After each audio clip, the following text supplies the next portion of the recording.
গত 5ই আগস্ট ছাত্র জনতার গণ অভ্যুত্থানের পর পদত্যাগ করে বাংলাদেশ থেকে পালিয়ে ভারতে আশ্রয় নেন সাবেক প্রধানমন্ত্রী শেখ হাসিনা।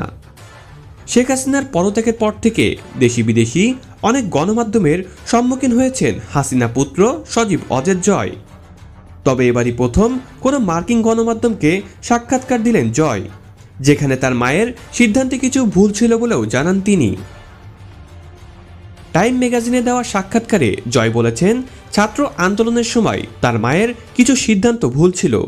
আন্দোলনে নিহতদের বিষয় জয় দাবি করেন, অর্ধেক মানুষ মারা গিয়েছে সন্ত্রাসীদের গুলিতে, যাদেরকে অস্ত্র সরবরাহ করেছিল বিদেশি একটি গোয়েন্দা সংস্থা। গণমাধ্যমটিকে জয় আরও বলেন, শেখ হাসিনার দেশে ফেরার বিষয় নিয়ে এখনও কোনো সিদ্ধান্ত নেওয়া হয়নি। তিনি বলেন, দেশের বর্তমান পরিস্থিতি নিয়ে তার মা খুবই হতাশ, কারণ গত 15 বছরের আওয়ামী লীগের সকল পরিশ্রমই বিফলে যাচ্ছে।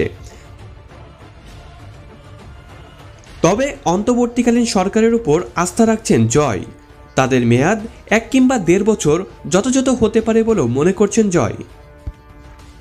গণহত্যা এবং মানবতাবিরোধী অপরাধের দায়ে আওয়ামী লীগকে নিষিদ্ধের দাবি হাস্যকর বলেও টাইম ম্যাগাজিনকে বলেছেন হাসিনা পুত্র জয়। তার দাবি, বাংলাদেশের সবচেয়ে প্রাচীন এবং বৃহত্তম রাজনৈতিক দলকে খুব সহজে নিষিদ্ধ করা যাবে না, আইনিভাবেও তা সম্ভব নয়। সাক্ষাৎকারে জয় নিজের রাজনৈতিক অবস্থানও পরিষ্কার করেছেন। বলেন, আমার কখনো রাজনৈতিক উচ্চ আকাঙ্ক্ষা ছিল না, তাই এখনও মায়ের বিকল্প হিসেবে রাজনীতির মাঠে নামবে কিনা তা এখনও ভেবে দেখেননি তিনি। অর্থ পাচারের বিষয় জয় বলেন, অভিযোগ তোলাই যায়, তবে এর কোনো সত্যতা নেই। এদিকে শেখ হাসিনা আকস্মিকভাবে দেশে ফিরতে পারে বলেও একটি প্রতিবেদন প্রকাশ করেছেন টাইম ম্যাগাজিন।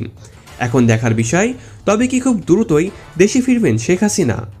প্রিয় দর্শক, এ বিষয়ে আপনাদের মতামতটি অবশ্যই কমেন্টে জানাবেন। Mohammad Nasir, INBD news.